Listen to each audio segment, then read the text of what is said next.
Các bạn thân mến, trong các video của các kênh YouTube quay ở Lào thường thường không nói đến các giá cả thị trường và công việc ở vùng đó.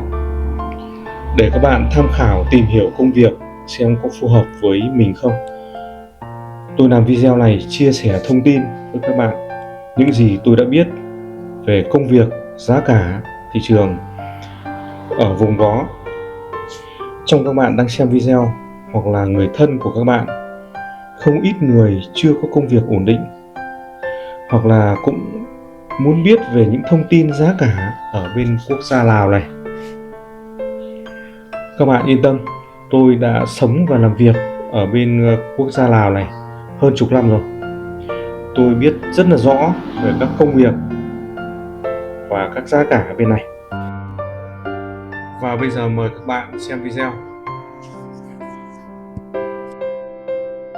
Là giá của nó là 105.000 một cân. Nhưng mà các bạn nếu mà sang bên này đi chợ mua thịt bò thì thấy rất là ngỡ ngàng, bởi vì là thịt ba chỉ và thịt bắp, thịt thăn họ bán đều một giá cả thôi. Còn như lợn kia, cái con đang đi đấy, cái tầm đấy thì tầm 80.000 một kg. Họ cho đấy là lợn giống. Tối hôm qua tôi hỏi thì cái giá dê đực ở bên này là hiện tại là họ bán 85.000 một kg. Còn dê cái ấy thì chỉ được 70.000 thôi. Mà đây là cái giá lần này là nó cũng còn giá nó còn lên cao đấy. Lần trước còn không được. Gà bên này thì họ bán 60.000. Hôm trước tôi mua một con chó là 10 kg mà 500.000 tiền Việt Nam. Ở bên này là những cái bản người dân tộc Dạo là họ không ăn, nên là cái lượng chó thừa rất là nhiều. Cô gái này hỏi tôi là có mua tóc không. Cô có hơn 1 cân tóc rối. Cái chiều dài của tóc rối là cô đo ra cái que là 80 cm.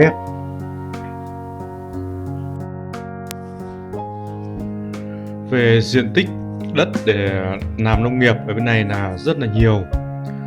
Nếu mà ai mà ở bên này 1-2 năm đấy là có cái sự quan hệ thân quen rồi thì đi xin họ 5-7-10 hecta để làm thoải mái, hoặc là thuê rẻ thôi là cũng rất là thoải mái luôn.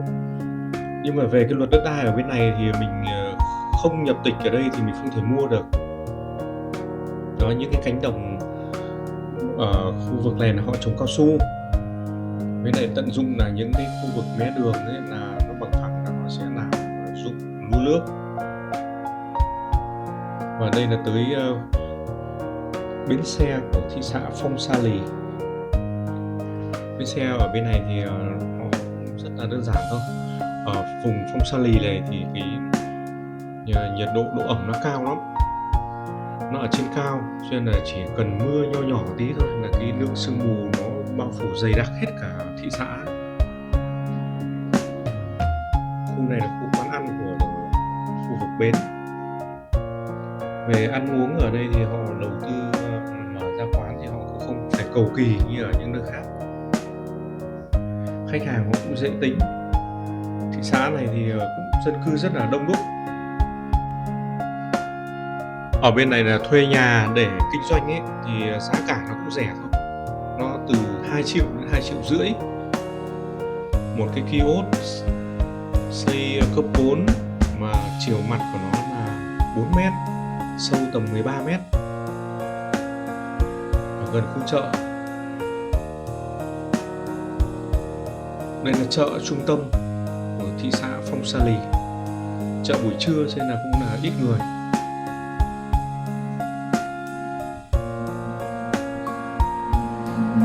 Và những cái quán ăn ở chợ thì họ đầu tư cũng rất là đơn giản. Được cái là khách hàng ở bên quốc gia Lào này là họ cũng dễ tính lắm.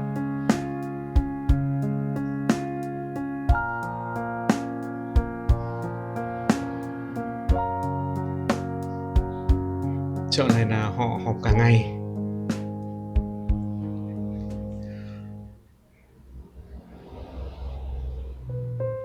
Những cái mặt mặt hàng ở đây từ những cái đồ khô và quần áo giày dép thì họ nhập từ ở Trung Quốc sang là nhiều. Vì đi Trung Quốc thì nó rất là thuận tiện và nó nhiều hàng hơn. Và một số hàng nữa là nhập từ ở Điện Biên của Việt Nam sang nữa. Còn từ ở Phong Sa Lì này đi Thái Lan ấy, đi Bố Kẹo thì lại xa, cho nên là mặt hàng của Thái Lan là cũng ít hơn. Đây là những cái khu vực họ kinh doanh ăn uống. Ở đây cái khu vực này là họ đã đề là nhà hàng rồi đấy, nhưng mà họ đầu tư cũng rất là đơn giản.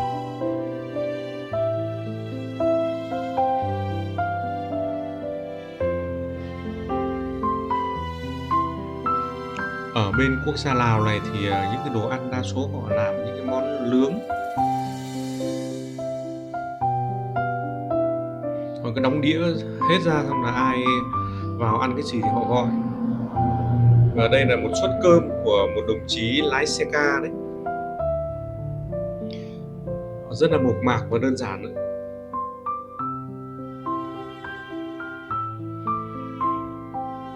Đây là họ cũng đề là nhà hàng, nhưng mà về đầu tư về bàn ghế, hạ tầng là cũng rất là đơn giản thôi. Những chiều chiều ở đây cũng là đông khách lắm.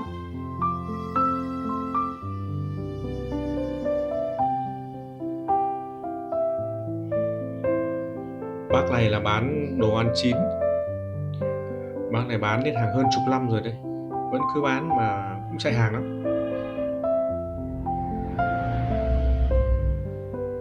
Đa phần là món nướng.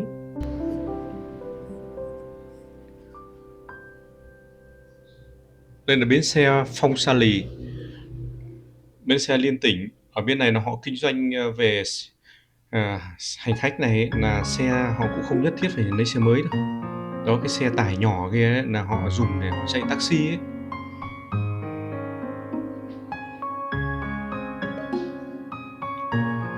Khu Dây Phố này thì cũng bây giờ nó đang phát triển, và khu này nó cũng có mấy đồng chí là sang nhà ở Điện Biên sang đây để sửa xe máy. Xe máy ở cái khu vực Phong Sa Lì này đường là nó rất là dốc, nên là xe nó rất là hại. Nhiều những cái quán xe máy là còn phải xếp hàng để đến sửa đấy. Nên về nói về xây dựng, thợ xây bên này thì rất là hiếm. Thợ thì đa số là ở vùng Sơn La sang này, để Thanh Hóa đến để xây dựng ở cái khu này. Ngày công ở bên này cũng rất là cao, nhưng mà thường thường lại phải qua những cái người ta nhận việc trước này.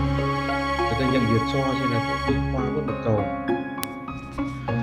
Thợ xây ở bên này thì cũng không cần đòi hỏi về tay nghề cao. Như cái nhà 2 tầng đấy là đã nổi tiếng ở khu vực đấy rồi đấy. Đây là quán phở của thị xã. Quán này buổi sáng đông khách lắm. Còn đây là phong tục của người Lào. Bởi người Lào là họ đi theo đạo Phật, cho nên khi mất đấy là người ta sẽ vào lò, người đưa vào lò này người ta thiêu. Ở đây người ta thiêu thủ công thôi, thiêu bằng củi thôi. Khi thiêu xong rồi thì họ sẽ lấy tro cốt, họ cho vào lọ, họ mang đến chùa để họ chôn 4 xung quanh chùa.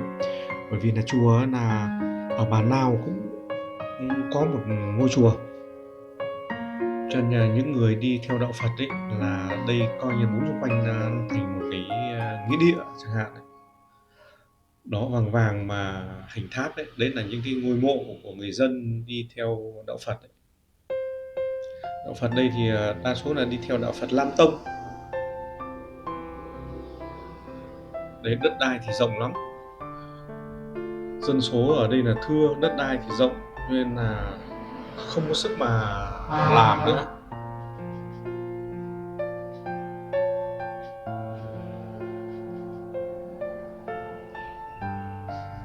Hôm nay trời cũng hơi nắng, cho nên là đường phố buổi trưa này cũng ít người.